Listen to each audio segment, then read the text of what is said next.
Film की शुरुआत में हम स्नोबॉल नाम की एक डॉल्फिन को देखते हैं जो एक बेबी सी क्रिएचर के साथ खेल रहा होता है। तभी नीचे उसे चमकती हुई एक चीज नजर आती है, जिसके करीब जाने पर वो देखता है कि असल में वो एक ऑक्टोपस होता है। वो स्नोबॉल को परेशान करने लगता है, पर उतने में उसकी आवाज से उसकी मॉम वहाँ आ जाती है। उसे देखते ही वो ऑक्टोपस वहाँ से भाग जाता है। इसके बाद मदर डॉल्फिन और बेबी वहाँ से जाने लगते हैं, पर तभी वो ऑक्टोपस एक शिप से अटैच लोहे की पाइप को उनके ऊपर गिरा देता है। वो किसी तरह इससे बचने की कोशिश करते हैं, पर मदर डॉल्फिन पाइप में फंस जाती है। तब मदर डॉल्फिन स्नोबॉल को उसकी परवाह न करते हुए सरफेस पर जाने को कहती है ताकि वो सांस ले सके, और मजबूरी में स्नोबॉल सरफेस की ओर जाने लगता है। पर तभी दोबारा से वो ऑक्टोपस उसे घेर लेता है। उतने में अचानक वहाँ एक प्लेन आकर क्रैश कर जाती है और वो ऑक्टोपस उसी के नीचे आ जाता है। इधर मदर डॉल्फिन जब पाइप से बाहर आती है तो स्नोबॉल को ढूंढने लगती है। तभी स्नोबॉल वहाँ आ जाता है, जो कि उस एयरप्लेन क्रैश से अपने साथ एक छोटा इंसानी बच्चा भी लाया होता है। उसे देखकर मदर डॉल्फिन समझ जाती है कि उस बेबी को ऑक्सीजन की जरूरत है, इसलिए वो बेबी को लेकर पानी के ऊपर आती है, जिससे बेबी को थोड़ा सुकून मिलता है। इसके बाद मदर डॉल्फिन और स्नोबॉल उस बेबी के साथ अपनी कॉलोनी पहुँचते हैं, जिसमें बहुत से सी क्रिएचर्स और उनका लीडर टर्टल भी शामिल होते हैं। सभी उस बच्चे को देखकर बहुत फैसिनेट होते हैं। उस बेबी को भी डॉल्फिन की ही तरह पानी में सर्वाइव करने के लिए समय समय पर ऑक्सीजन की जरूरत पड़ती थी।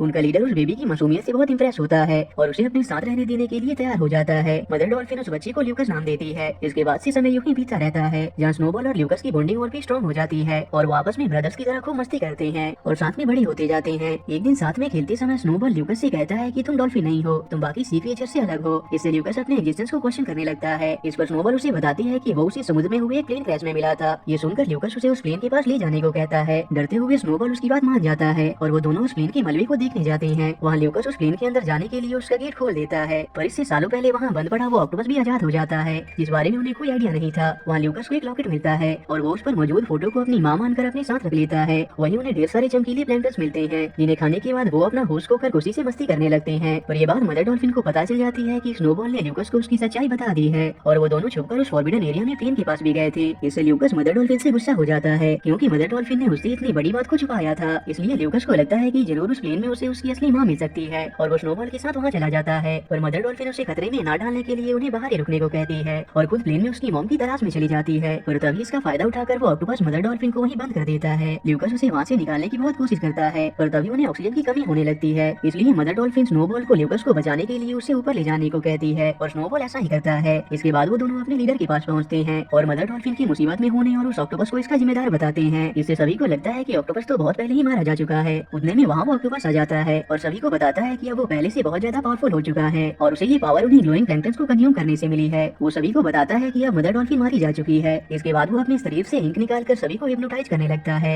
जिससे सभी हिप्नोटाइज हो जाते हैं। लेकिन वो टर्टल और स्नोबॉल को पकड़ लेता है। ल्यूकस उन्हें उससे बचाने की कोशिश करता है, पर ऑक्टोपस उसे भी पकड़ लेता है और कहता है कि तुम हमसे अलग हो और तुम्हारी जगह यहाँ नहीं बल्कि पानी के बाहर है और आज मैं तुम्हें वहीं पहुँचा दूंगा। तभी वहाँ से मछली पकड़ने वाला एक जहाज गुजरता है, जिसमें एक जाल लगा होता है। ऑक्टोपस से हिप्नोटाइज हो चुके बाकी क्रीचर्स उसकी बात मानकर ल्यूकस को जाल में फेंक देते हैं, जो दो मछुआरों को मिल जाता है, जिनमें शामिल थे एक बूढ़ा इंसान और कैप्टन मरवरीड। वो बूढ़ा इंसान मरवरीड को बच्चे का ख्याल रखने का बोलकर मछली पकड़ने चला जाता है। ल्यूकस की जब आंख खुलती है तो वो समुद्र की ओर भागने लगता है, पर मरवरीड उसे रोकने लगता है। तभी ल्यूकस किनारे पर कुछ डॉल्फिन्स को देखता है जो ऑक्टोपस के कारण वहाँ आ गए थे। वहीं ल्यूकस को स्नोबॉल मिलता है। वो दोनों अपने मदर डॉल्फिन के जाने के दुख से रोने लगते हैं। मरवरीड जब ल्यूकस को डॉल्फिन से बात करते देखता है तो सरप्राइज होता है। तब ल्यूकस स्नोबॉल को पानी की ओर ले जाने लगता है, पर सैंड के कारण वो ऐसा नहीं कर पाता, इसलिए मरवरीड इसमें उसकी मदद करता है और उसे पानी में छोड़ देता है। वहाँ मरवरीड ल्यूकस को उसका लॉकेट दिखाते हुए कहता है कि मैं तुम्हारी मॉम को जानता हूँ और तुम्हें वहाँ ले जा सकता हूँ। ल्यूकस उसकी बात मान जाता है। इसके बाद मरवरीड उसे बंद करके एक अमीर मछुआरे के पास जाता है और उसे बताता है कि मुझे एक ऐसा लड़का मिला है जो मछलियों से बात कर सकता है और पानी में सर्वाइव कर सकता है। पर ये सुनकर सभी उसका मजाक बनाने लगते हैं और वो अमीर मछुआरा उससे कहता है कि अगर ऐसा है तो वो लड़का जरूर अच्छा स्विमर भी होगा और वो मरवरीड को सी सेल हंटिंग कॉम्पिटिशन के लिए चैलेंज करता है, जिस पर मरवरीड भी उसकी बात मान जाता है। दूसरी ओर लूकस उस घर से बाहर निकलकर बाहर आ जाता है और अपनी मॉम को ढूंढने लगता है। उसी दौरान उसे एक फिश शॉप से मछली की चिल्लाने की आवाज आती है, जो लूकस से उसे बचाने में मदद मांग रही होती है। लूकस उसकी बात मानकर उसे वहाँ से लेकर भागने लगता है, पर इस वजह से वहाँ के लोग उसे चोर समझकर उसके पीछे पड़ जाते हैं। आखिर में लूकस उस फिश को तो किसी तरह समुद्र में फेंक देता है, पर वो लोग उसे पकड़ लेते हैं और उसे लेकर उसी अमीर मछुआरे के पास जाते हैं। पर मरवरीड लूकस को वहाँ से बचा लेता है। इसके बाद से मरवरीड कंपटीशन के लिए लूकस की तैयारी शुरू कर देता है और उससे डील करता है कि अगर लूकस उस कंपटीशन में जीत जाएगा तो वो उसे उसकी मॉम से मिलवा देगा। इसी तरह से कंपटीशन का दिन आता है, जहाँ मछुआरे के 4 आदमी एक एक करके समुद्र में कूद जाते हैं। इसके बाद लूकस भी स्नोबॉल को बुलाता है और उसके साथ समुद्र में सीसेल ढूंढना शुरू कर देता है। वहीं हमें समुद्र में एक और आदमी नजर आता है जो समुद्र के अंदर स्विमिंग सूट पहने किसी चीज की तलाश कर रहा होता है और उसे लूकस का वो लॉकेट मिल जाता है। वहीं मछुआरे के 4 आदमी बड़ी तेजी से ढेर सारे सीसेल कलेक्ट कर लेते हैं, पर जब सीसेल को काउंट किया जाता है तो लूकस उनकी बराबरी नहीं कर पाता और उसने बहुत ही कम सीसेल्स कलेक्ट किए होते हैं, जिस कारण से मरवरीड शर्त हार जाता है और शर्त के अनुसार उसे मछुआरे के शिप में काम करना पड़ता। पर उनके जाने के बाद मरवरीड को पता चलता है कि लूकस द्वारा कलेक्ट किए गए सारे सीसेल में कीमती मोती होते हैं। ये देखकर मरवरीड खुशी से नाचने लगता है क्योंकि इन मोती से वो अमीर हो सकता था। तभी वहाँ कुछ शिप एंकर आकर उनकी नाव पर लगते हैं। ये देखकर मरवरीड उन मोतियों को बचाने के लिए उन्हें खा जाता है। उतने में एक एंकर आकर उसके सिर पर लगता है जिससे वो वहीं बेहोश हो जाता है और आंख खुलने पर मरवरीड और लूकस दोनों खुद को एक बड़े शिप पर बंधा हुआ पाते हैं, जहाँ उन्हें 3 लेडीज भी नजर आती हैं। वो मरवरीड को डराकर उनसे उन मोतियों के बारे में पूछ रही होती है, पर तब उन्हें पता चलता है कि मरवरीड ने उन्हें खा लिया है। इसलिए वो उन्हें लेकर एक आइलैंड पर पहुँचते हैं जहाँ उनकी लीडर रहा करती थी। उनकी लीडर एक बूढ़ी औरत होती है जो एक गेम में एक मैजिकल सूप तैयार कर रही थी और उसे पर्ल पाउडर की जरूरत थी जो मरवरीड निकल चुका था। वो मरवरीड को देखते ही पहचान जाती है क्योंकि लगभग 10 साल पहले मरवरीड एक लेडी को उस बूढ़ी औरत के पास लाया था। असल में जो प्लेन सालों पहले क्रैश हुआ था उसमें लूकस और उसकी मॉम भी थी। मरवरीड किसी तरह लूकस की मॉम को तो वहाँ से ले आया, पर बाकी सभी का कोई पता नहीं चला और तब से ही वो बूढ़ी औरत लूकस की मॉम का ख्याल रखती थी। पर इतने सालों के बाद भी लूकस की मॉम की हालत में कोई सुधार नहीं आया था। वो सभी ये सोच ही रहे होते हैं कि उन्हें क्या करना चाहिए। उतने में वो बूढ़ा इंसान वहाँ आ जाता है। वो उन्हें कहता है कि जो प्लेन क्रैश हुआ था उसमें केमिकल था और सिर्फ वही केमिकल लूकस की मॉम को क्योर कर सकता था, लेकिन उसे वहाँ से लूकस और उसका डॉल्फिन ला सकते हैं। लूकस ये सुनते ही अपनी मॉम के लिए वो केमिकल ढूंढ कर लाने के लिए तैयार हो जाता है और उस बूढ़े इंसान के साथ इस काम को करने निकल जाता है। समुद्र के अंदर जाने पर लूकस को पता चलता है कि उस इविल ऑक्टोपस के इंक के कारण धीरे धीरे पूरा समुद्र दूषित होता जा रहा है और सारे सी क्रीचर उसके गुलाम बनते जा रहे हैं। लूकस किसी तरह उस ऑक्टोपस से बचते हुए उस क्रैश प्लेन तक पहुंच जाता है और वहाँ से फाइनली वो केमिकल ढूंढकर उस बूढ़े इंसान को लाकर दे देता है। और यहाँ वो बूढ़ा इंसान अपना असली मकसद रिवील करता है कि उसे इस केमिकल की सालों से तलाश थी। असल में सालों पहले उसने लूकस के पेरेंट के साथ मिलकर ही केमिकल तैयार किए थे जो सी क्रीचर्स को और भी बड़ा और आक्रामक बना देता, और इस कारण से लूकस के डैड मारे गए और इसे लूकस की मॉम समझ गए कि ये केमिकल कितना डेंजरस हो सकता है और अगर ये केमिकल किसी गलत हाथों में चला गया तो बहुत तबाही हो सकती है। और वो बूढ़ा इंसान उस केमिकल से खुद को पावरफुल बनाना चाहता था, इसलिए लूकस की मॉम उस केमिकल को अपने साथ लेकर प्लेन से बच निकली। लेकिन उस बूढ़े इंसान ने उसी केमिकल को पाने के लिए उस प्लेन को क्रैश करवा दिया। ये सच्चाई जानने के बाद लूकस गुस्से से उसकी तरह बढ़ने लगता है, पर तब वो बूढ़ा इंसान उस केमिकल को समुद्र में डाल देता है जिसे वो ऑक्टोपस भी पी लेता है और पहले से बहुत बड़ा और शक्तिशाली हो जाता है और साथ ही वो बूढ़ा इंसान का स्लेव भी बन जाता है। वो लूकस को भी खत्म करने वाला होता है, पर स्नोबॉल उसे बचा लेता है और किनारे तक ले आता है। पर अब तक स्नोबॉल ने उस ऑक्टोपस द्वारा स्प्रेड बहुत से इंक को कंज्यूम कर लिया था और वो भी जल्द ही हिप्नोटाइज होने वाला था। पर उस बूढ़ी औरत के पास इसका एंटीडोट था जिसे पीने के बाद स्नोबॉल बिल्कुल ठीक हो जाता है। अब तक उस ऑक्टोपस के इंक से पूरा समुद्र पॉल्यूट हो चुका था, इसलिए उसे ठीक करने के लिए वो ढेर सारी प्योर टीयर्स को समुद्र में छोड़ देते हैं जिससे समुद्र का पानी सही होने लगता है। इसके बाद लूकस स्नोबॉल के साथ इविल ऑक्टोपस का सामना करने के लिए समुद्र में जाता है, जिसमें बाकी के बचे हुए डॉल्फिन्स भी लूकस का साथ देते हैं। और जैसे ही समुद्र के हिप्नोटाइज हो चुके क्रीचर उस बूढ़ी औरत द्वारा छोड़े पानी की ओर आते हैं तो वो बिल्कुल नॉर्मल हो जाते हैं। पर अभी भी उन्हें उस बूढ़े इंसान और ऑक्टोपस का सामना करना बाकी था जो उस केमिकल के कारण और भी पावरफुल होते जा रहे थे और देखते ही देखते उसका आकार और भी भयानक होता जाता है और वो इतना आक्रामक हो जाता है कि अंत में उस बूढ़े इंसान को ही अपना शिकार बना लेता है। लूकस और बाकी सभी को उस जायंटिक ऑक्टोपस को काबू करने का कोई आइडिया नहीं सूझ रहा था। वो ऑक्टोपस फाइनली उस आइलैंड तक भी पहुंच चुका था जहाँ लूकस की मॉम होती है, पर तब लूकस समझ जाता है कि मेरे आंसू भी समुद्र के पानी की तरह खारा है और ऑक्टोपस समुद्र के पानी को जहरीला बना रहा है। तब लूकस अपनी मॉम को बचाने के लिए उस ऑक्टोपस की ओर जंप लगा देता है